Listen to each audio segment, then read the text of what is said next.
जय हिंद, नमस्कार। कैसे हैं दोस्तों? आशा और अपेक्षा करता हूं कि आप लोग स्वस्थ है, मस्त और तंदुरुस्त है। आज इस सेशन में हम लोग जो बात करेंगे, जो पढ़ाई करेंगे, वो अपकमिंग एग्जाम, चाहे राजस्थान का हो चाहे भारत का हो, यानी राज्य सरकार और भारत सरकार की तमाम भर्ती परीक्षाओं के लिए अति महत्वपूर्ण सेशन रहने वाला है। सभी भर्ती परीक्षाओं के लिए अति महत्वपूर्ण।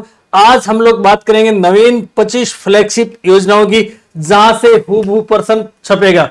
फ्लैगशिप योजनाओं की बात करें तो राज्य सरकार द्वारा संचालित, यानी कि गांव ढाणी के अंतिम छोर पर बैठे नागरिकों को समाज की मुख्य धारा में लाने के लिए, उनको सशक्त और मजबूत करने के लिए राज्य सरकार, राज्य नीति द्वारा और केंद्र सरकार द्वारा परिवर्तित जो योजनाएं होती हैं, उन्हें हम लोग फ्लैगशिप योजनाएं कहते हैं। वर्तमान समय में राजस्थान में 25 फ्लैगशिप योजनाएं चल रही है।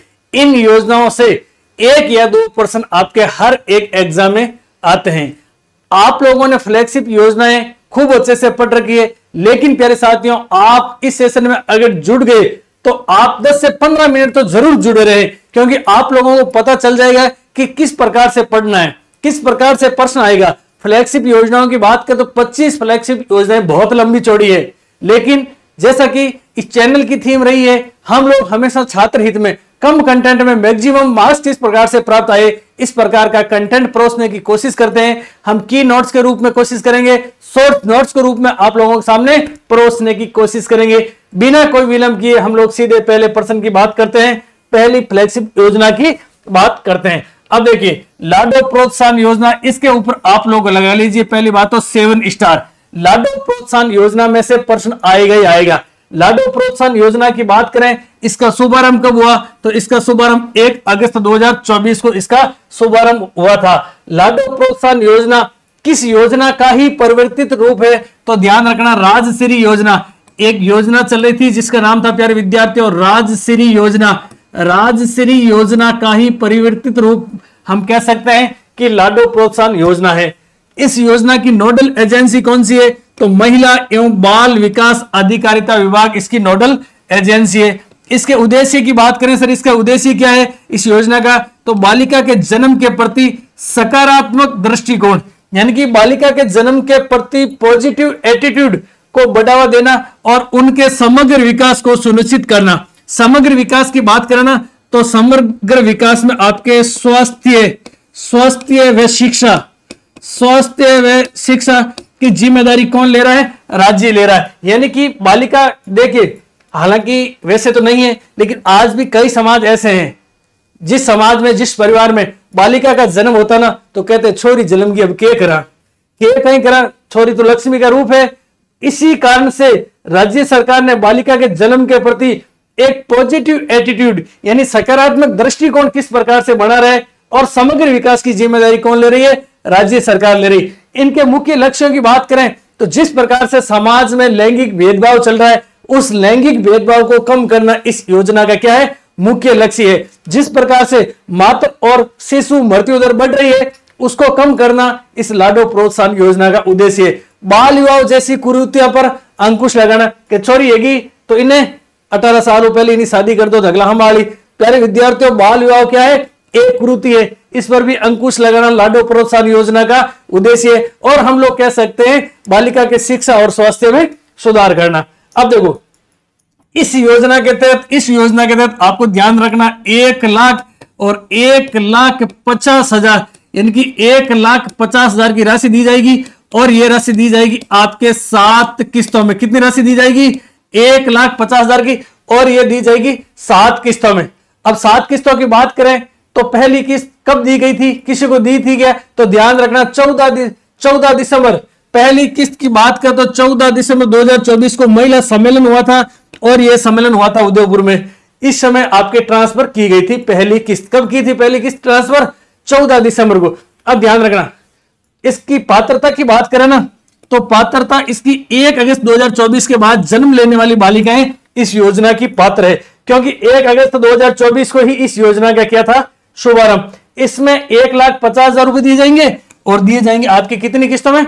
7 किस्तों में दिए जाएंगे। यानी कि 1,50,000 कितनी किस्तों में दिए जाएंगे? 7 किस्तों में दिए जाएंगे। अब देखो, 1 अगस्त 2024 के बाद में जन्म तो हो गया, लेकिन ध्यान रखना इनके लिए भी कुछ टर्म्स एंड कंडीशन है। यानी कि माता है ना, जो बालिका की माता है वो राजस्थान की क्या हो, निवासी हो, राजस्थान की निवासी हो, ऐसी नहीं कि हरियाणा की हो, कि पंजाब की हो, आंध्र प्रदेश की हो। महिला बालिका की मां का निवास स्थान राजस्थान होना चाहिए। 1 अगस्त 2024 के बाद में उसका जन्म होना चाहिए और जननी सुरक्षा योजना के अंतर्गत किसी सरकारी या स्वीकृत निजी चिकित्सा संस्थान में जन्म लिया हो। अब देखो लाभ की बात करें तो लाभ के तौर पर गरीब परिवार में जन्म लेने वाली बालिकाओं के लालन पोषण की चिंता माता पिता को नहीं हो, इसलिए बालिका के जन्म से लेकर के 21 वर्ष तक, यानी जन्म से लेकर के 21 वर्ष पूर्ण होने तक राज्य सरकार कितनी किस्तों में, तो आपके 5 और 2 7 किस्तों में प्यारे विद्यार्थियों ध्यान रखना, 7 किस्तों में 1,50,000 रुपए दिए जाएंगे। सर प्रारंभ में इस योजना में 1,50,000 ही थे क्या? ध्यान रखना प्रारंभ में इसकी राशि 1 लाख थी। कितनी? 1 लाख। 8 मार्च 2025 और 8 मार्च 2025 को 1 लाख से बढ़ा करके 1,50,000 कर दी गई। किसने की सर? सीएम माननीय भजन लाल जी ने की थी। पहले इसके तहत राशि कितनी दी जाती थी? 1 लाख रुपए दी जाती थी। 8 मार्च और 8 मार्च को मनाया जाता है अंतर्राष्ट्रीय महिला दिवस। इसके उपलक्ष्य में भजन लाल जी ने इस राशि को बढ़ाकर कितना कर दिया? 1,50,000 कर दिया। अब देखो प्यारे साथियों 7 किस्तों में देय होगी राशि। कितनी राशि? 7 किस्तों में देय होगी। हम लोग बात करें पहली किस्त कब देय होगी? बालिका के जन्म पर। बालिका के जन्म पर। और कितनी राशि दी जाएगी? 5,000 रुपए दिए जाएंगे। बालिका का जन्म हुआ, जन्म होते ही उसके खाते में 5,000 रुपए ट्रांसफर कर देंगे। लेकिन ध्यान रखना बालिका का जन्म पात्र चिकित्सा संस्थान में होना चाहिए। ऐसा नहीं कि रजिस्टर्ड है ही नहीं संस्थान या फिर हॉस्पिटल और जन्म हो गया और आप कह रहे मेरी बालिका का जन्म 1 अगस्त 2024 के बाद में हुआ, जन्म होते ही 5,000 रुपए दो। नहीं, 5,000 रुपए आपको नहीं मिलेंगे। पात्र चिकित्सा संस्थान में बालिका का जन्म होगा तभी आप लोगों को 5,000 रुपए मिलेंगे। उसके बाद में देखो हम लोग बात करें दूसरी किस्त। ये रही दूसरी किस्त। दूसरी किस्त की बात करें 1 वर्ष पूर्ण हो गया बालिका का, यानी कि बालिका 1 वर्ष की हो गई और उसके समस्त टीके लगे, यानी टीकाकरण समय पर करवा दिया, तो आप लोगों को 5,000 और मिलेंगे। आप लोगों को मतलब बालिका को मिलेंगे। बालिका तो 1 वर्ष की है, छोटी है, उसके पिताजी लेंगे पैसे तो एक बार के लिए, तो ठीक है। तीसरी किस्त की बात करें, तीसरी किस्त ध्यान रखना पहली कक्षा में लेना है आपको क्या?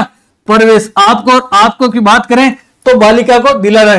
पहली कक्षा में प्रवेश दिला दिया, आपको सीधे मिलेंगे 10,000 रुपए। कितने? 10,000 रुपए मिलेंगे। कितने? 10,000। उसके बाद में कुल मिलाकर अभी तक आपको 20,000 रुपए मिल गए। उसके बाद में पहली पास कर ली, दूसरी, तीसरी, चौथी, 5वीं, 6ठी कक्षा में प्रवेश दिलाया। चौथी किस्त के रूप में 6ठी कक्षा में प्रवेश दिलाते ही 6ठी कक्षा में प्रवेश दिलाते ही आपको मिलेंगे 15,000। कितने? 15,000 आपको मिलेंगे, यानी बालिका को मिलेंगे। 6ठी पास कर ली, 7वीं कर ली, 8वीं कर ली, 9वीं कर ली, 10वीं में आप लोग प्रवेश दिलाएंगे। 10वीं में प्रवेश और 10वीं में प्रवेश की बात करें, 10वीं में प्रवेश और मिलेंगे आपको कितने? 20,000।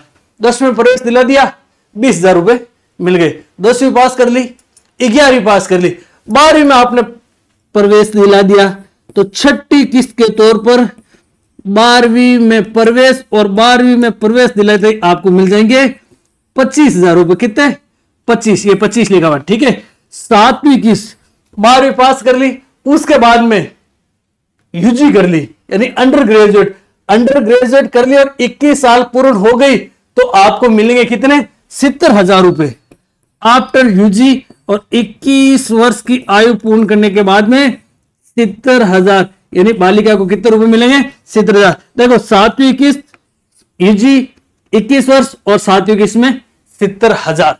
तो अब देखो बालिका का समग्र और सर्वांगीण विकास होगा कि नहीं होगा? अब देखो यहां से आपके परीक्षा में प्रश्न छपेगा। प्रश्न इस प्रकार से आएगा, ध्यान रखना कैसा भी प्रश्न आए तो आप लोगों को गलत नहीं करना है। आप लोगों के यहां से प्रश्न आएगा ही आएगा। आप लोग अपनी जन्म तारीख भूल जाना, लेकिन ये तारीख जो भी तारीख है, या फिर बात करें इन किस्तों को किस क्रम में याद रखना, आप लोगों को याद रखना है। आप लोग अपनी जन्म तारीख भूल जाना, कोई फर्क नहीं पड़ेगा, लेकिन इन तिथियों को याद रखना। आगे बढ़ते देखो, हरियाणा राजस्थान अभियान दूसरी फ्लैगशिप। देखो ये दूसरी, पहली, दूसरी, तीसरी ऐसे नहीं है, मैंने इंपॉर्टेंट पहले लाने की कोशिश की, ये भी इंपॉर्टेंट है। इसके ऊपर भी आप लोगों को क्या लगाना, सेवन सटार लगाना है। हरियाणा राजस्थान अभियान की बात करें, 7 अगस्त 2024 को शुरुआत हुई। कहां से हुई, तो जहां होता दूदू से हुई। दूदू कहां पर है, तो जयपुर में। अब देखो हरियाणा राजस्थान अभियान, हरियाणा राजस्थान अभियान एक अभियान से प्रेरित है, एक अभियान से प्रेरित है, और उस अभियान का नाम है एक पेड़ मां के नाम, एक पेड़ मां के नाम अभियान। और एक पेड़ मां के नाम अभियान से प्रेरित है कौन सा अभियान, हरियाणा राजस्थान अभियान। एक पेड़ मां के नाम अभियान की बात की शुरुआत करें तो इसकी शुरुआत कब हुई थी, तो लगे हाथ लिख लीजिए 23 जून 2024, 23 जून 2024 को एक पेड़ मां के नाम अभियान की शुरुआत हुई। इसके तहत एक जिला एक प्रजाति कार्यक्रम को भी बढ़ावा दिया था। अब देखो हरियाणा राजस्थान अभियान का लक्ष्य क्या है, वर्ष 2024-25 में 7 करोड़ पौधे लगाना, वर्ष 2025-26 में 10 करोड़ पौधे लगाना, और आगामी 5 वर्षों में कुल मिलाकर के 50 करोड़ पौधे लगाना। अब ध्यान रखना, इसको पहल को हटा दो, ये थोड़ा मिसप्रिंट है। एक चीज और ध्यान रखना विशेष के रूप में, एक पेड़ गौ माता के नाम अभियान की शुरुआत हुई थी आपके 20 जुलाई 2024 को हिंगोनिया जयपुर में। अब देखो योजना तो एक है, हरियाणा राजस्थान अभियान 7 अगस्त 2024 को शुरू हुई थी, लेकिन प्रेरणा कहां से मिली, तो एक पेड़ मां के नाम अभियान से प्रेरणा मिली। यह अभियान कब शुरू हुआ, 23 जून को अभियान शुरू हुआ था। इसी से संबंधित एक और एक पेड़ गौ माता के नाम, यह अभियान कब शुरू हुआ, तो 20 जुलाई 2024 को हिंगोनिया जयपुर से यह प्रोग्राम या फिर यह अभियान शुरू हुआ था। तो आप लोगों को 3 चीजें याद रखनी, एक तो आपको हरियाणा राजस्थान, एक पेड़ मां के नाम, और एक पेड़ गौ माता के नाम। अब देखो हरियाणा राजस्थान अभियान के तहत वित्तीय वर्ष 2025-26 में राज्य का प्रथम ग्रीन बजट प्रस्तुत किया गया, यानी राज्य का प्रथम ग्रीन बजट पेश किया गया।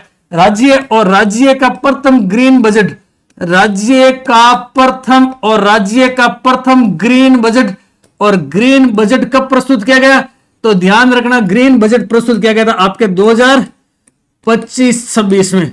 बजट की बात आती है तो भारतीय संविधान और भारतीय संविधान के अनुच्छेद 112 में वार्षिक वित्तीय विवरण, वार्षिक वित्तीय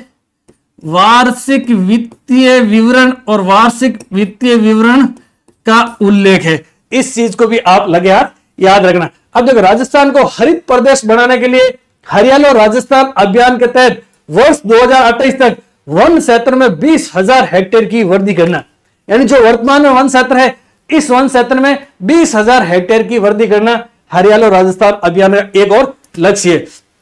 अब ध्यान रखना प्यारे विद्यार्थियों, हरियाणा राजस्थान अभियान और इसी अभियान के तहत एक जोधपुर में जगह है जिसका नाम है आपके खेजड़दी। जगह का नाम है खेजड़दी। खेजड़दी में अमृता देवी विश्नोई है, आपको पता है अच्छे से 363 महिला पुरुषों के साथ बलिदान दिया था खेजड़ी पेड़ के वृक्षों को बचाने के लिए। यहां पर इंडिजेंस प्लांट म्यूजियम की स्थापना की बात की गई है। इंडिजेंस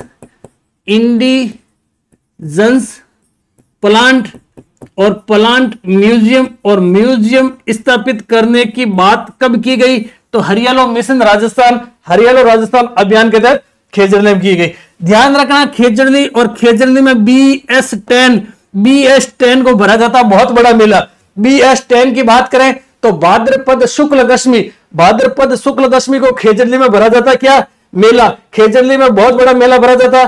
खेजड़दी के साथ साथ ध्यान रखना प्यारे विद्यार्थियों, खेजड़दी के साथ साथ भाद्रपद शुक्ल दशमी या फिर मैं बात करूं BS10 को एक तो भरा जाता तेजा जी का मेला, यानी वीर तेजा जी का मेला, और ये भरा जाता मेला आपके खरनाल के अंदर। एक मेला भरा जाता BS10 को मेला भरा जाता है रामदेव जी का मेला, और रामदेव जी का मेला कहां पर भरा जाता है, पोखरण रामदेवरा में भरा जाता है। तो ध्यान रखना BS10 यानी कि भाद्रपद शुक्ल दशमी को 3 राजस्थान में बड़े बड़े मेले भरे जाते हैं। इसी हरियाणा राजस्थान मिशन के तहत जालाना जयपुर में forest and wild life training come management institute भी खोला जाएगा। इन 3-4 चीजों को प्यारे विद्यार्थियों आप लोगों को क्या रखना है, याद रखना है। यहां से आप लोगों को सीधे सीधे प्रश्न बनने की संभावना है। यहां से क्या है, सीधे सीधे प्रश्न बनने की संभावना है। अब देखिए ये भी 7 स्टार और लाडो प्रोत्साहन योजना भी 7 स्टार, यानी कि यहां से प्रश्न आएगा। नवीन खाद्य सुरक्षा अभियान, न्यू फूड सिक्योरिटी एक्ट की बात करें, न्यू फूड सिक्योरिटी एक्ट के तहत बजट घोषणा 2025 में 10 लाख नई इकाइयों को लाभान्वित करने का लक्ष्य रखा गया। अब देखो नवीन खाद्य सुरक्षा अभियान क्या है, तो ध्यान रखना बजट घोषणा 2025 के अनुसार प्रदेश के खाद्य सुरक्षा का लाभ है जो वास्तविक रूप से जरूरतमंदों को मिले, वास्तविक रूप से जो गरीब है, न्यू खाद्य सुरक्षा अभियान के जो पात्र है उन्हीं को मिले। और ऐसे 10 लाख नवीन परिवार या फिर हम कह सकते हैं नवीन इकाइयां लाभान्वित किया जाना इसका लक्ष्य रखा गया। अब देखो प्यारे साथियों, राष्ट्रीय खाद्य सुरक्षा अभियान की बात करें, national food security act, national food SEC security act, इसकी बात करें तो ये 2013 कब आया था, 2013 में। राष्ट्रीय खाद्य सुरक्षा अधिनियम 2013 में आया था। अब देखो ये अधिनियम 2013 में आया था, लेकिन आपके एग्जाम में प्रश्न आ सकता है कि अधिनियम लागू कब हुआ था, तो ध्यान रखना 5 जुलाई और 5 जुलाई 2013, 5 जुलाई 2013 को यह अभियान क्या हुआ था, लागू हुआ था। कौन सा अभियान, राष्ट्रीय खाद्य सुरक्षा अभियान लागू कब हुआ, 5 जुलाई 2013 को। यह कानून भी बना, बिल्कुल कानून बना था। कब बना था, 10 सितंबर 2013 को, 10 सितंबर और 10 सितंबर 2013, 10 सितंबर 2013 को ये नेशनल फूड सिक्योरिटी एक्ट कानून का रूप लिया। आपके एग्जाम में आ सकता है, एग्जाम के पॉइंट ऑफ व्यू से इंपॉर्टेंट है। सर राष्ट्रीय खाद्य सुरक्षा अधिनियम क्या है, राष्ट्रीय खाद्य सुरक्षा अधिनियम की बात करें तो खाद्य सुरक्षा सुनिश्चित करना, यानी कि बात करें मनुष्य की मूलभूत आवश्यकताएं क्या है, रोटी, कपड़ा और मकान।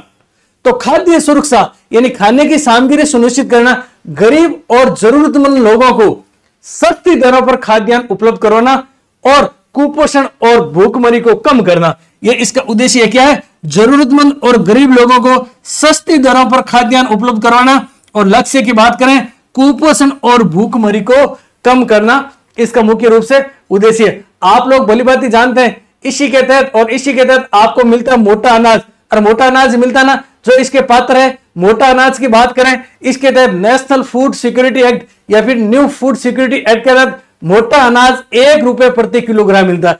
कितने रुपए, 1 रुपए। गेहूं की बात करें 2 रुपए और चावल की बात करें 3 रुपए किलोग्राम। देखो मोटा अनाज की बात करें तो 1 रुपए प्रति केजी मिलता है आपको। उसके बाद में गेहूं की बात करें तो 2 रुपए प्रति केजी मिलता है आपको गेहूं। और बात करें हम लोग चावल मिलता है आपको 3 रुपए प्रति केजी।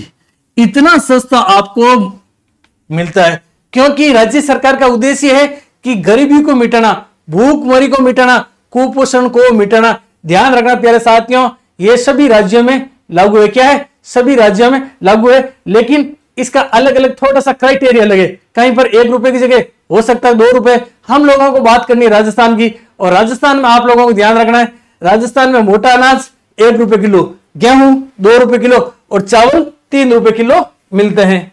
अब देखो आगे, प्रधानमंत्री कुसुम योजना। प्रधानमंत्री कुसुम योजना तो आपके एग्जाम में खूब आई। इसके शुभारंभ की बात करें तो शुभारंभ मार्च 2019 में नवीन एवं नवीकरणीय ऊर्जा मंत्रालय द्वारा इसका शुभारंभ किया गया। इसके उद्देश्य की बात करें तो किसानों को ऊर्जा और जल सुरक्षा प्रदान करना, किसानों को ऊर्जा और जल सुरक्षा प्रदान करना इसका मुख्य उद्देश्य था। उसके बाद में किसानों की अतिरिक्त आय बढ़ाना, कृषि क्षेत्र को डीजल मुक्त बनाना। अब देखिए यहां से कई बार प्रश्न आया कि इसका वित्तीय अनुपात किस प्रकार से है। वित्तीय अनुपात या फिर हम बात करें वित्तीय अनुदान की, केंद्र सरकार 30% खर्चा वहन करती है, राज्य सरकार 30% खर्चा वहन करती है, बैंक ऋण देती है 30% और 10% है जो योगदान उस किसान का होता है। 10% योगदान है जो किसान का होता है, आप लोगों को ध्यान रखना। अब देखो प्रमुख घटक की बात करें ना, तो इस योजना में प्रधानमंत्री कुसुम योजना में बात करें घटक, तो घटक है 3, ए, बी और सी। ए घटक की बात करें तो 2 मेगावाट क्षमता के सौर ऊर्जा संयंत्र की स्थापना करना। पहले घटक के तहत किसान अपनी बंजर या फिर अनुपयोगी भूमि पर, यानी कि जो उपयोगी भूमि नहीं है उस भूमि पर 2 मेगावाट क्षमता तक के सौर ऊर्जा संयंत्र की स्थापना कर सकता है। यानी कि अपन कह सकते हैं 2 मेगावाट क्षमता और 0.5 से 2 मेगावाट क्षमता तक के ऊर्जा संयंत्र की स्थापना कर सकता है, जिससे क्या होगा, किसानों को अतिरिक्त आय प्राप्त होगी। क्या होगी? किसानों को अतिरिक्त आय प्राप्त होगी। आगे बात करें दूसरे घटक में 7.5 यानी 7.5 हॉर्स पावर क्षमता के 20 लाख स्वतंत्र ऊर्जा चालित कृषि पंपों की स्थापना करना। दूसरे घटक में 7.5 HP हॉर्स पावर क्षमता तक के स्वतंत्र और कृषि पंपों की स्थापना करनी।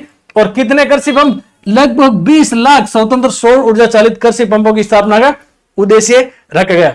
अब देखो तीसरे घटक की बात करें तो ग्रिड से जुड़े 7.5 हॉर्स पावर क्षमता तक के 15 लाख सौर ऊर्जा चालित कृषि पंपों का सौरीकरण करना तीसरे घटक की बात थी। अब देखो प्यारे साथियों, यह योजना कई बार एग्जाम में आई हुई है। आप लोगों से एक प्रश्न पूछता हूं, देश का प्रथम सौर ऊर्जा संयंत्र कहां पर स्थापित किया गया? आप लोगों का उत्तर होना चाहिए कि देश का प्रथम सौर ऊर्जा संयंत्र है जो बालोजी गांव कोटपुतली जयपुर में स्थापित किया गया। देश का प्रथम सौर ऊर्जा संयंत्र, और सौर ऊर्जा संयंत्र कहां स्थापित किया गया? तो ध्यान रखना बालोजी गांव, और बालोजी गांव कहां पर है? कोटपुतली। कहां पर है? कोटपुतली। और कोटपुतली कहां पर है?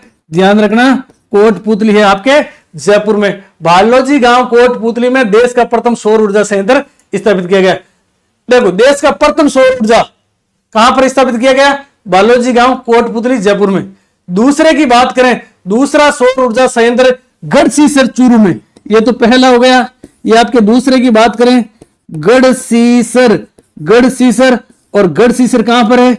गढ़सीसर है आपके प्यारे विद्यार्थियों चूरू में। यहां पर दूसरा सौर ऊर्जा संयंत्र स्थापित किया जाएगा। इस चीज को आपको ध्यान में रखना है। अब देखिए प्यारे साथियों, प्रश्न किसी भी प्रकार से आ सकता है, लेकिन आप लोगों को है जो अपना प्रश्न जो गलत नहीं करना है, आप लोगों को बिल्कुल भी गलत नहीं करना। अब देखो अब तक हम लोगों ने कितनी योजनाएं पढ़ ली? अब तक हम लोगों ने 4 योजनाएं पढ़ ली। सर कौन कौन सी योजनाएं पढ़ी? सबसे पहले हम लोगों ने लाडो प्रोत्साहन योजना पढ़ी। उसके बाद में हम लोगों ने कौन सी योजना पढ़ी? हरित राजस्थान, या फिर कह सकते हैं हरियालो राजस्थान। उसके बाद में नेशनल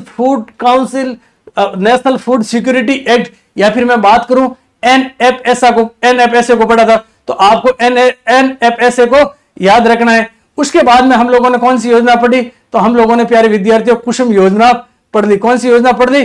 कुसुम योजना पढ़ ली। तो आप लोगों ये 4 योजना है जो एज इट इज क्या होनी चाहिए? याद होनी चाहिए। आप लोग बिल्कुल भी घबराना नहीं है, प्रश्न यहीं से आएगा।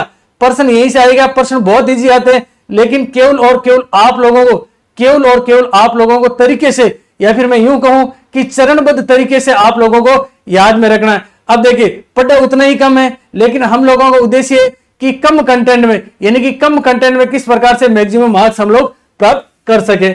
अगली फ्लैगशिप योजना की हम लोग बात करते हैं, कर्म भूमि से मातृभूमि अभियान। वेरी इंपॉर्टेंट है, आप लोगों को 7 स्टार लगाना है।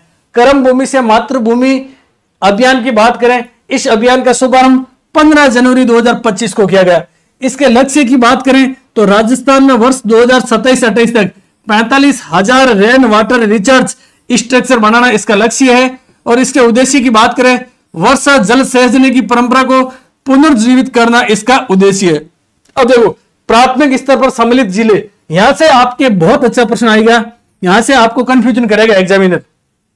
कर्म भूमि से मातृभूमि अभियान में प्राथमिक स्तर पर सम्मिलित जिले कितने हैं? तो ध्यान रखना प्राथमिक स्तर पर सम्मिलित जिले आपके 6 जिले हैं।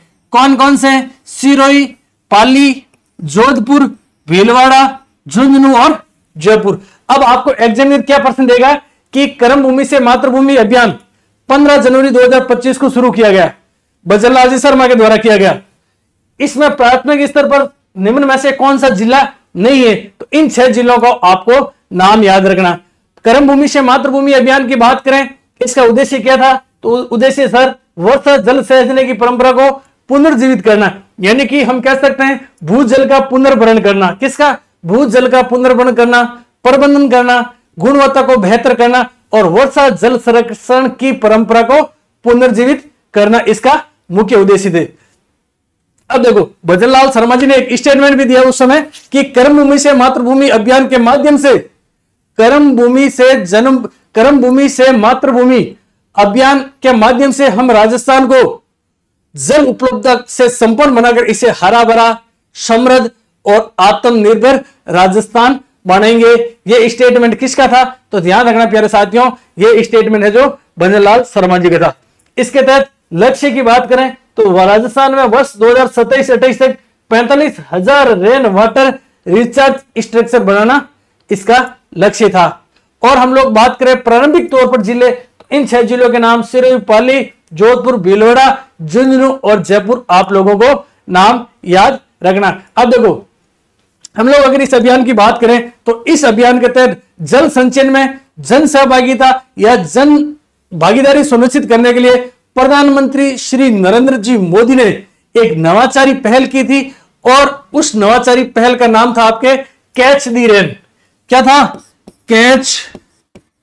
Catch the rain. आपके प्रश्न आ सकता है कि कैच दी रेन अनूठी पहल का संबंध किस फ्लैगशिप योजना से है, तो कर्म भूमि से मातृभूमि अभियान या फिर इस योजना से है।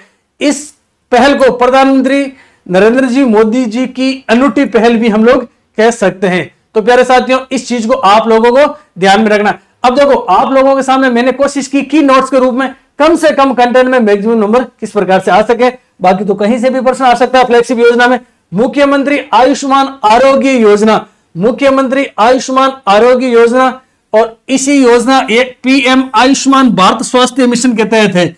इसके पुराने नाम की बात करें तो मुख्यमंत्री चिरंजीव स्वास्थ्य योजना। इसका पुराना नाम क्या है? मुख्यमंत्री चिरंजीव स्वास्थ्य योजना। ये कब प्रारंभ की गई, तो 1/5/21 यानी कि 1 मई 2021 को शुरू की गई। इसका नाम परिवर्तन कब किया? मुख्यमंत्री चिरंजीव स्वास्थ्य योजना का मुख्यमंत्री आयुष्मान आरोग्य योजना 19 फरवरी 2024 को इसका नाम परिवर्तन किया गया। और इसके तहत लाभ क्या मिलता?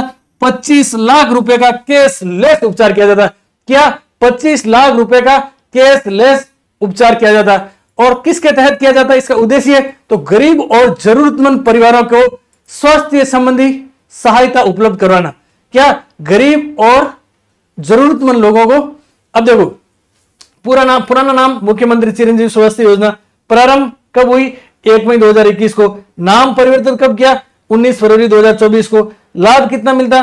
25 लाख रुपए का है जो कैशलेस उपचार होता है। ठीक है। उद्देश्य क्या है? राजस्थान की आबादी को, जरूरतमंद आबादी को सस्ते स्वास्थ्य बीमा उपलब्ध करवाना। अब देखो इसके तहत पात्र कौन है, तो ध्यान रखना इसके तहत पात्र प्रश्न आ सकता है कि इस योजना के तहत पात्र कौन है। तो एक तो नेशनल फूड सिक्योरिटी एक्ट में जो परिवार आते हैं वो इसके पात्र है। उसके बाद में बात करें सीनियर सिटीजन, एससी की बात करें तो सीनियर सिटीजन यानी कि वरिष्ठ नागरिक, वरिष्ठ नागरिक क्या है? इस योजना के पात्र है। उसके बाद में सर पात्र कौन है? तो उसके बाद में सर पात्र है आपके कोविड-19 में जो प्रभावित परिवार थे, अनुग्रह कोविड-19 अनुग्रह के लाभार्थी है वो इसके पात्र है। उसके बाद में छोटे और सीमांत किसान, छोटे व सीमांत किसान इसके क्या है? पात्र है। उसके बाद में बात करें तो ईडब्ल्यूएस इकोनॉमिक वीकर सेक्शन वाले लोग इसके पात्र है। उसके बाद में बात करें तो संविदा कर्मी और संविदा कर्मी क्या है? इसके पात्र है। और उसके बाद में एसईसीसी, शॉर्ट में लिखवा रहा हूं एसईसीसी की बात करें, सामाजिक आर्थिक एवं जाति आधारित जनगणना में शामिल परिवार है जो इसके पात्र है। अब देखो ये तो इसके पात्र है ही है, यानी कि इनको तो इनका लाभ फ्री में मिलेगा, लाभ फ्री में मिलेगा। विशेष में आप लोगों को ध्यान रखना कि शेष आबादी है जो प्रति वर्ष 850 रुपए की राशि का भुगतान करके इस योजना में शामिल हो सकती है। बाकी वाला प्रीमियम है जो कौन वहन करेगा, तो बाकी वाला प्रीमियम राज्य सरकार वहन करेगी। बाकी लोगों को 850 रुपए प्रति वर्ष, 850 रुपए प्रति वर्ष आपको क्या करने पड़ेंगे, प्रति वर्ष आप लोगों को देने पड़ेंगे, ठीक है ना। प्रति वर्ष आप लोगों को क्या करना पड़ेगा, प्रति वर्ष 850 रुपए प्रति वर्ष, और प्रति वर्ष आप लोगों को पेड करने पड़ेंगे, यानी कि देने पड़ेंगे। तो आप लोग भी इसके भागीदार बन सकते हैं, यानी कि आप लोग भी इस योजना का लाभ उठा सकते हैं। अब देखो, इस योजना के तहत बात करें कि ये तो पात्र है, मान लीजिए इस कैटेगरी में नहीं आते, बाकी वालों ने 850 रुपए भर दिए। अब इस योजना के तहत प्रति वर्ष 25 लाख रुपए का, यहां लिखा हुआ है देखो 25 लाख रुपए, यह 25 लाख रुपए का है जो आपकी कैशलेस उपचार किया जाएगा। कैशलेस की बात करें तो बीमा मोड तो है आपके 5 लाख रुपए, बीमा मोड 5 लाख, और ट्रस्ट मोड है जो 20 लाख। इन 25 लाख में से बीमा की बात करें, बीमा मोड, और बीमा मोड है आपके 5 लाख, बीमा मोड है आपके 5 लाख। जबकि बात करें हम लोग ट्रस्ट मोड, और ट्रस्ट मोड के तहत है आपके 20 लाख। इन चीज को भी आप लोग ध्यान में रखना। अब देखो इस योजना के तहत क्या होता है या फिर कौन सा पैकेज है, तो ध्यान रखना। हम लोग बात करें अगर किडनी प्रत्यारोपण की, या फिर बात करें हम अस्थि मज्जा प्रत्यारोपण की, या फिर लीवर किडनी और अस्थि मज्जा, ध्यान रखना लीवर, ये लीवर आ गया, ये किडनी आ गई, किडनी और अस्थि मज्जा अगर प्रत्यारोपण, ये 3 अंगों के प्रत्यारोपण की बात होती है ना, तो ये 3 अंग जो इसमें शामिल है। ध्यान रखना विशेष पैकेज के अंदर लीवर, किडनी और अस्थि मज्जा प्रत्यारोपण शामिल है। इस योजना में कुल पैकेज की बात करें, कुल पैकेज की बात करें ना, इस योजना में कुल पैकेज है आपके 1819, कुल पैकेज और कुल पैकेज की बात करें तो 1819। सर 1819 क्या है, 1819 शामिल योजना में बात करें पैकेज मोड बीमा और ट्रस्ट मोड बीमे में 1819 प्रकार के आप कह सकते हैं इलाज शामिल है। क्या है, 1819 प्रकार के इलाज। बजट घोषणा 2024-25 के अनुसार कैंसर उपचार के लिए 73 डे केयर पैकेज को भी शामिल किया गया है। इसको भी लिख लो, 73 डेज केयर डे, कैंसर से संबंधित है ना, इसको भी नवीन बजट में शामिल कर लिया गया, यानी 2024-25 के बजट में इसको भी आप लोगों के शामिल कर लिया गया। तो ये योजना कौन थी, मुख्यमंत्री आयुष्मान आरोग्य योजना। ये तो पात्र है ही है, इनको तो फ्री में मिलेगा, और 850 रुपए प्रति वर्ष आप लोग देंगे, हम लोग देंगे, तो इसमें हम लोग क्या हो जाएंगे, शामिल हो जाएंगे। ये योजना भी अति महत्वपूर्ण है, इसके ऊपर भी प्यारे विद्यार्थियों आपको लगाना चाहिए सेवन स्टार। कौन सा सेवन स्टार, जो परीक्षा में आने लायक है।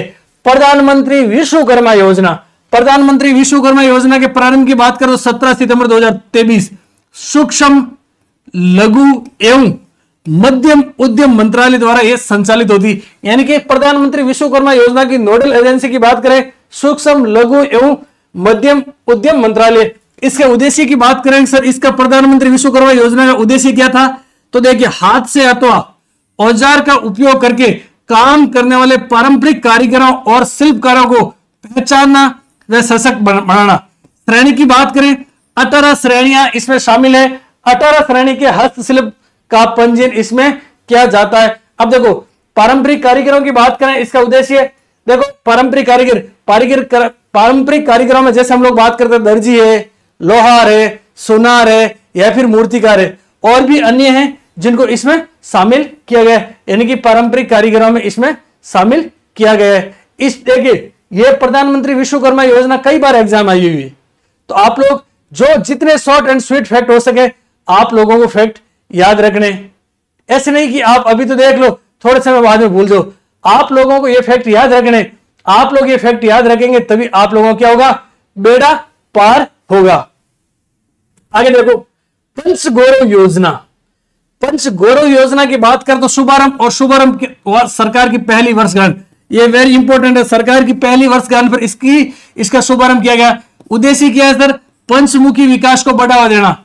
इसमें कार्यक्रम के तहत एक जिला, एक उपज, एक प्रजाति, एक उत्पाद और एक पर्यटन स्थल और एक खेल, यानी जिला, एक जिले के अंदर एक उपज, एक प्रजाति, एक उत्पाद, एक पर्यटन स्थल और एक खेल को मुख्य रूप से इसमें शामिल करना। यानी राज्य सरकार के कार्यकाल का, यानी कि इनका कार्यकाल टेन्योर की बात करें तो 1 साल कार्यकाल पूरा हुआ तो पंचगौरव योजना प्रत्येक जिले में, यानी कि वर्तमान समय में बात करें तो 41 जिले हैं, तो प्रत्येक जिले में ये पंचगौरव योजना के तहत ये उपज, प्रजाति, उत्पाद और पर्यटन और खेल शामिल किया जाएगा, यानी कि पंचगौरव कार्यक्रम शुरू किया जाएगा।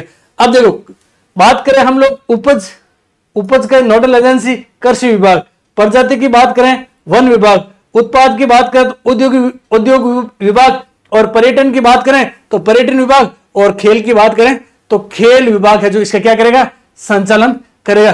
पंचगौरव परियोजना या फिर योजना इस वजह से इंपॉर्टेंट है क्योंकि यह सरकार की पहली वर्षगांठ पे शुरू हुई थी, इसमें ज्यादा कोई लंबी चौड़ी बात है नहीं। अब देखो, ये आपके इंपॉर्टेंट है। मुख्यमंत्री शिक्षित राजस्थान अभियान, मुख्यमंत्री शिक्षित राजस्थान अभियान की बात करें तो 29 मार्च 2025 को इसका शुभारंभ किया गया। लाभ की बात करें तो कक्षा 1 से लेकर के 8वीं तक के 40 लाख स्कूली बच्चों की हिंदी अंग्रेजी की परीक्षा करा, ये कहा नहीं, परीक्षा करा, कमियों का पता लगाना, यानी कि हिंदी और अंग्रेजी में कितने के कमजोर है?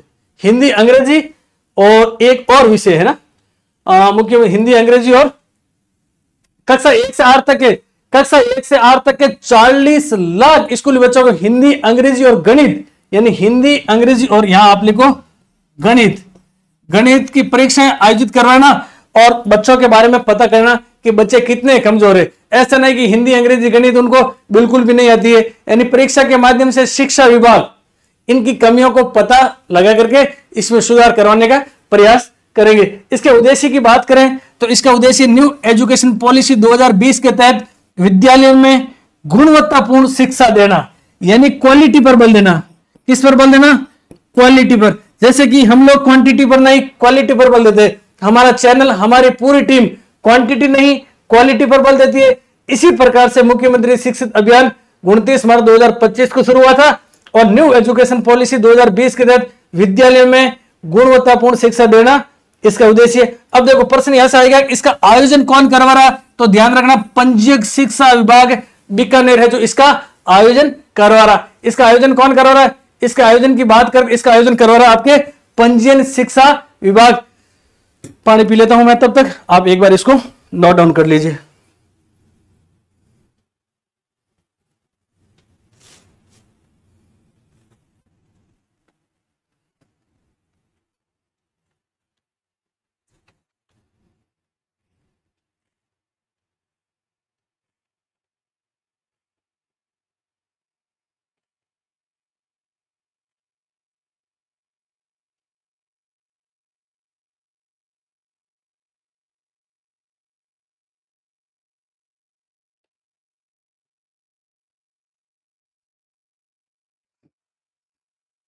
ठीक है, अब देखो आगे हम लोग, आज ये तो हो गई ना पूरी, ये मुख्यमंत्री शिक्षित राजस्थान अभियान, ध्यान रखना क्वालिटी पर बल देना न कि क्वांटिटी। यहां से प्रश्न आएगा कि इसका आयोजन का जिम्मा कौन है, किसने लिया? तो पंजीयक शिक्षा विभाग बीकानेर ने लिया। अब आगे देखो, मुख्यमंत्री जल स्वावलंबन अभियान 2.0 की शुरुआत कब हुई? 18 फरवरी 2024 को हुई। इसका लक्ष्य क्या है? इसके लक्ष्य की बात करें तो राज्य की 349 पंचायत समितियों के 20,000 गांवों में 5 लाख वाटर हार्वेस्टिंग स्ट्रक्चर बनाए जाएंगे। अब देखो, 2.0 कब शुरू हुआ? 18 फरवरी 2024 को शुरू हुआ था। आप लोग कमेंट करके बताइए कि 1.0 कब शुरू हुआ था? 1.0 कब शुरू हुआ था? मुख्यमंत्री जल स्वावलंबन अभियान 1.0 की शुरुआत कब हुई थी? फटाफट से कमेंट करके बताइए भाई। 2.0 मैंने आप लोगों को बता दिया कब शुरू हुआ, आपके 18 फरवरी को हुआ।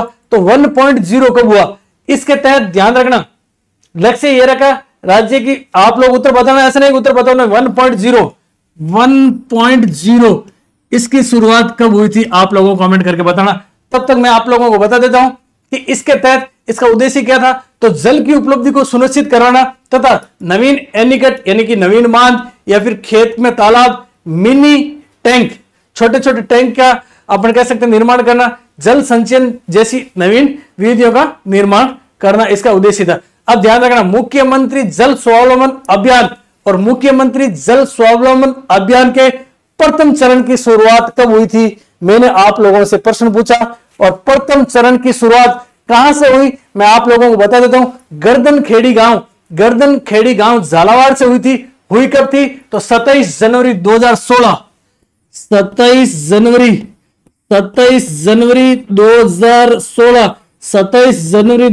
को कहां से हुई थी, गर्दन खेड़ी।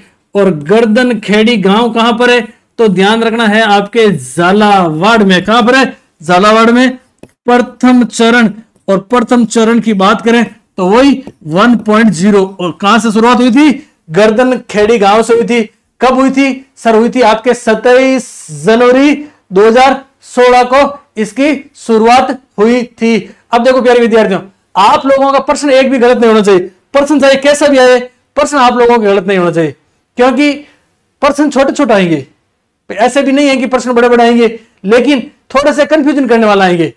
हम लोगों ने सबसे पहले क्या पढ़ा, हम लोगों ने सबसे पहले लाडो योजना पढ़ी, उसके बाद में हरियाणा राजस्थान, उसके बाद में कुसुम योजना, उसके बाद में विश्वकर्मा योजना। आप लोगों का प्रश्न एक भी गलत नहीं होना चाहिए, प्रश्न अपना सही होना चाहिए। प्रश्न सही होगा तो आप लोगों के एग्जाम में क्या हो जाएगा, जो सुनहरा संघर्ष है, जो आपकी सुनहरी सफलता में तब्दील हो जाएगा। मैं आप लोगों के सामने कोशिश कर रहा हूं कि कम कंटेंट में किस प्रकार से अधिकतम हम लोग मार्क्स प्राप्त करें। आप लोगों को साथ साथ में मेहनत तो करनी पड़ेगी। चलो आगे बढ़ते हैं। मुख्यमंत्री स्वनिधि योजना, मुख्यमंत्री स्वनिधि योजना या फिर बात करें स्ट्रीट वेंडर्स की, तो इसका प्रारंभ कब हुआ, 15 दिसंबर 2024। 15 दिसंबर 2024 को इसका प्रारंभ हुआ। इसके उद्देश्य की बात करें, शहरी कस्बों एवं गांवों में स्ट्रीट वेंडर यानी जरूरतमंद असहाय परिवार के उत्थान हेतु 80,000 रुपए तक का ऋण, 80,000 रुपए तक का ऋण देना मुख्यमंत्री स्वनिधि योजना स्ट्रीट वेंडर के तहत काम किया गया। अब देखो, नमो ड्रोन दीदी योजना, नमो ड्रोन दीदी योजना का प्रारंभ कब हुआ, तो 11 मार्च 2024 को हुआ। कहां से हुआ, गड़ेपान कोटा से हुआ। किन्होंने किया, प्रधानमंत्री महिला किसान ड्रोन लोकार्पण एवं हस्तांतरण समारोह हुआ। अब देखो 11 मार्च से हुआ था। ध्यान रखना 8 मार्च और 8 मार्च को मनाया जाता है कौन सा, अंतर्राष्ट्रीय महिला दिवस। इस अंतर्राष्ट्रीय महिला दिवस पर श्रीमान मुख्यमंत्री भजनलाल जी शर्मा के द्वारा लाडो प्रोत्साहन योजना, लाडो प्रोत्साहन योजना, लाडो प्रोत्साहन योजना, लाडो प्रोत्साहन योजना की राशि है जो 1 लाख से बढ़ा करके कितनी कर दी गई थी, 1,50,000 कर दी थी। इसको भी आप याद रखना। इसी प्रकार से एक प्यारे विद्यार्थियों सम्मेलन हुआ था और सम्मेलन का नाम था आपके लखपति दीदी सम्मेलन। ये लखपति दीदी सम्मेलन कहां पर हुआ था, कब हुआ था, तो 15 फरवरी 2024 को हुआ था। ध्यान रख लेना, दोनों ही सम्मेलन है जो इंपॉर्टेंट है। आगे हम लोग बात करें प्रधानमंत्री आवास योजना, पीएम आवास योजना, इसको कहते हैं पीएम आवास योजना। और पीएम आवास योजना की बात करें, इसका शुभारंभ 20 नवंबर 2016 को कहां से किया गया, आगरा यूपी से किया गया। वित्तीय पैटर्न की बात करें तो इसमें केंद्र और राज्य की भागीदारी 60:40 की रहती है। यानी प्रधानमंत्री आवास योजना में 60% अनुदान तो कौन देती है, केंद्र सरकार देती है, जबकि 40% अनुदान है जो राज्य सरकार देती है।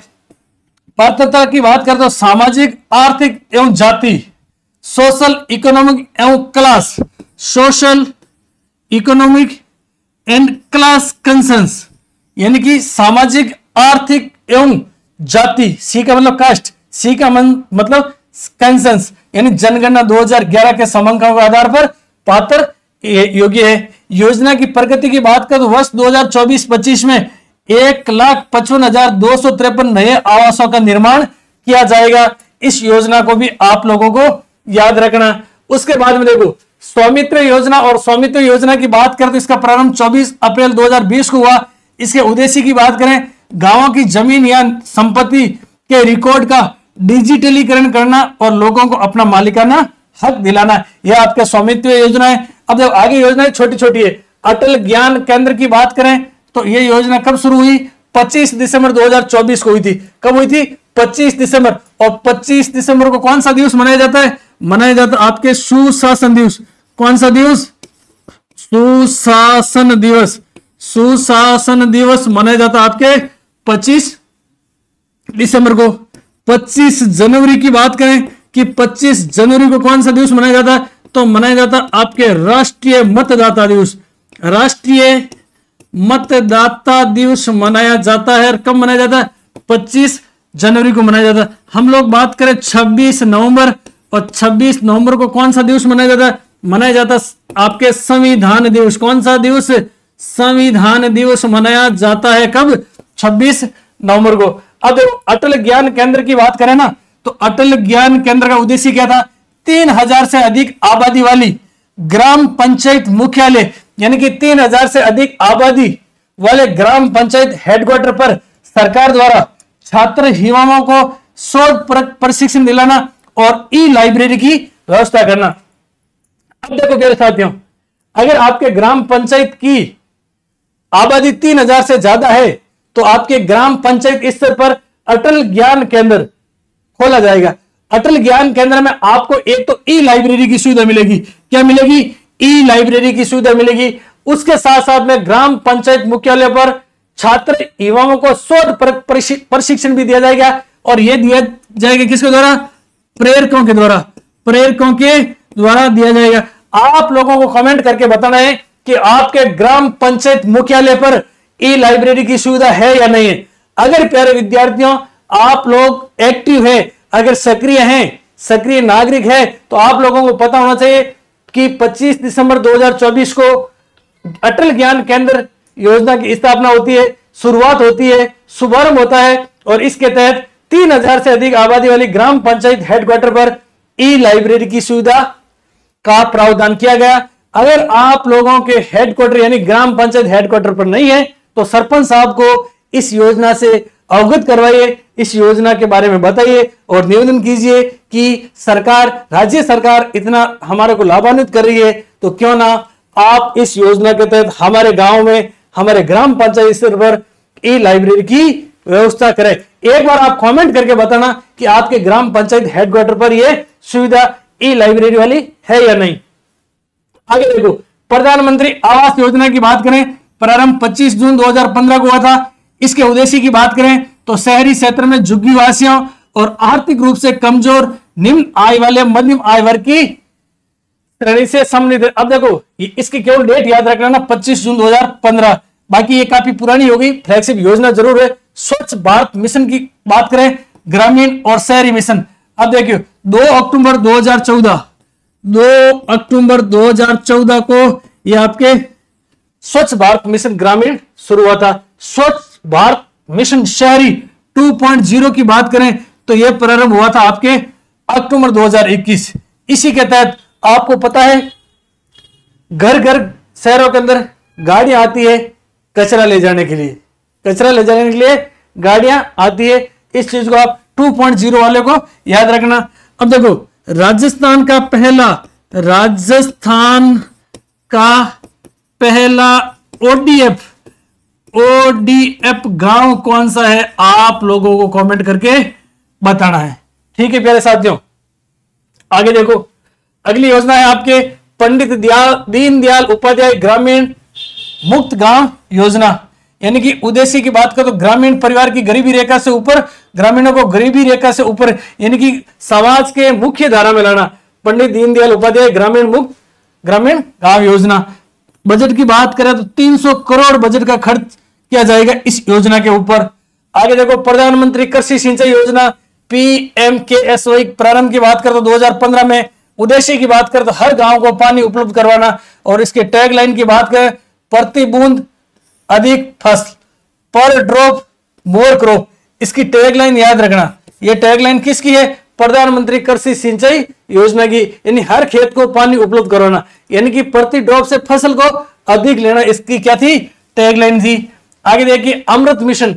अमृत मिशन की बात कर आपके नाम आ सकता है, अमृत की फुल फॉर्म एक बार पूछी हुई है, AMRUT की फुल फॉर्म क्या है, Atal mission for rejuvenation and urban transformation. इसके प्रारंभ की बात करें तो 25 जून 2015 को प्रारंभ, और अमृत 2.0 की बात करें 1 अक्टूबर 2021 को अमृत मिशन 2.0 प्रारंभ किया गया था। उसके बाद में प्यारे साथियों जल जीवन मिशन, हम बात करें JJM जल जीवन मिशन की बात करें 15 अगस्त 2019 को जल जीवन मिशन प्रारंभ हुआ था। लक्ष्य की बात करें तो वर्ष 2020 तक प्रत्येक ग्रामीण परिवारों को घरेलू नल कनेक्शन के माध्यम से पीने का पानी उपलब्ध कराना जल जीवन मिशन का उद्देश्य था। उसके बाद में हम लोग बात करें अगली योजना की, प्रधानमंत्री सड़क योजना। इसका प्रारंभ हुआ था आपके 25 दिसंबर 2000 को। वित्तीय प्रावधान की बात करें केंद्र और राज्य का 60:40 आपके वित्तीय अनुपात है। इसमें अगर प्रश्न आने लायक है तो इसकी तारीख पूछ सकते हैं कि प्रधानमंत्री ग्राम सड़क योजना का प्रारंभ कब हुआ, 25 दिसंबर 2000 को हुआ था। उसके बाद में देखो अटल प्रगति पथ। अटल प्रगति पथ की बात कर तो जिन गांव या कस्बे की जनसंख्या 10,000 से अधिक है वहां पर 1 से 3 किलोमीटर लंबे और 7 मीटर चौड़े 2 लेन अटल प्रगति पथ बनाया जाना, यानी कि जिन गांव या कस्बों की जनसंख्या 10,000 से अधिक है वहां पर 1 से 3 किलोमीटर लंबी और 7 मीटर चौड़ी 2 लेन, एक तो 4 लेन होती है, एक 2 लेन अटल प्रगति पथ बनाया जाना इसका उद्देश्य है। और उसके बाद में हम बात करें संशोधित वितरण क्षेत्र योजना, विद्युत आपूर्ति के बुनियादी ढांचे को मजबूत करना, यह संशोधित वितरण योजना है। अब देखो ये थी प्यारे विद्यार्थियों फ्लैगशिप योजनाएं, लेकिन आप लोगों को मुख्य रूप से फ्लैगशिप योजना की बात करें तो आप लोगों को मुख्य रूप से, हालांकि फ्लैगशिप योजनाएं सभी इंपॉर्टेंट है, लेकिन जैसे कि मैंने आप लोगों को कहा कि हूबहू पर्सन छपेंगे, और हूबहू पर्सन की बात करें तो देखिए एक आपके लाडो प्रोत्साहन योजना, लाडो प्रोत्साहन योजना, हरियालो राजस्थान अभियान, नवीन खाद्य सुरक्षा, कुसुम योजना और कर्मभूमि से मातृभूमि अभियान। उसके बाद मुख्यमंत्री आयुष्मान आरोग्य योजना, और उसके बाद में प्रधानमंत्री विश्वकर्मा योजना और पंच गौरव योजना। ये आप लोगों को मुख्य रूप से याद रखनी है। मुख्यमंत्री शिक्षित राजस्थान योजना, ये भी बहुत ज्यादा महत्वपूर्ण एग्जाम के पॉइंट ऑफ व्यू से, और मुख्यमंत्री जल स्वावलंबन योजना, यानी कि जो शुरुआत में हम लोगों ने, देखिए वापस से कह रहा हूं, जो शुरुआत में हम लोगों ने 5, 7, 10 योजना पढ़ी ना, उसको तो आप अच्छे से याद रखना ही रखना। जैसे कि मैं बात करूं लाडो प्रोत्साहन योजना, आपको अच्छे से याद रखना। उसके बाद में अगर मैं बात करूं दूसरी योजना की तो हरित राजस्थान या फिर हरियालो राजस्थान, हरियालो राजस्थान, हरियालो राजस्थान। उसके बाद में मैं बात करूं तो PM कुसुम योजना, PM कुसुम योजना को आपको अच्छे से याद रखना। उसके बाद में बात करें तो विश्वकर्मा योजना, विश्वकर्मा योजना को आपको अच्छे से याद रखना। विश्वकर्मा योजना को आपको क्या रखना है, अच्छे से याद रखना। हरियालो राजस्थान, देखो लाडो प्रोत्साहन योजना, लाडो प्रोत्साहन योजना के बाद में हरियालो राजस्थान योजना, PM कुसुम योजना, विश्वकर्मा योजना, मातृभूमि से कर्मभूमि,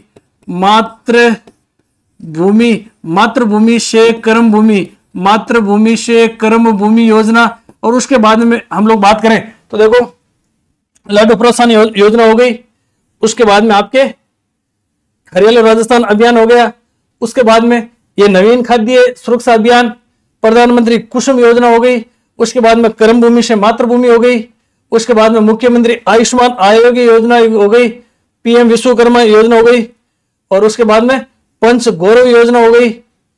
और उसके बाद में हम लोगों ने पढ़ा था प्यारे विद्यार्थियों मुख्यमंत्री शिक्षित राजस्थान हो गई, मुख्यमंत्री जल स्वावलंबन अभियान हो गया।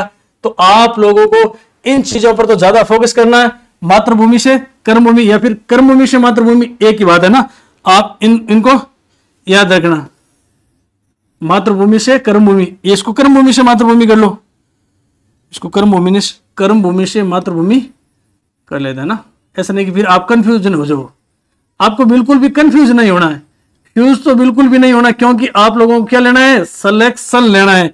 क्या लेना है, सिलेक्शन लेना है। तो कर्मभूमि से मातृभूमि, ठीक है, उसके बाद में NFSA new food security act, उसके बाद में बात करें तो शिक्षित राजस्थान, और उसके बाद में बात करें तो मुख्यमंत्री आरोग्य योजना। कौन सी योजना? आरोग्य योजना। इन योजनाओं को आप मुख्य रूप से याद रखेंगे। देखिए योजनाएं तो सभी पढ़नी है, लेकिन इनको आप लोगों को मुख्य रूप से याद रखना है। तो प्यारे विद्यार्थियों, आशा और अपेक्षा करता हूं कि आप लोगों के लिए सेशन अच्छा रहा होगा, और अगर आप लोगों के लिए फ्लैगशिप योजना वाला सेशन अच्छा रहा तो आप कमेंट बॉक्स में कमेंट जरूर करें। आप लोगों के लिए हम नेक्स्ट इसी प्रकार के वीडियो लाने की कोशिश करेंगे। और अगर आप लोगों को इसकी पीडीएफ चाहिए तो आप दिए गए मोबाइल नंबर पर मैसेज कर देना, या फिर आप ये देखिए टेलीग्राम चैनल पर आपको समय समय पर पीडीएफ नोट्स कंटेंट वगैरह अवेलेबल होते रहते हैं, तो आप हमारे टेलीग्राम चैनल को जरूर करें ज्वाइन। और आई होप आप लोगों के लिए सेशन शानदार और जानदार वाला रहा होगा। जय हिंद, जय संविधान, जय भारत, वंदे मातरम।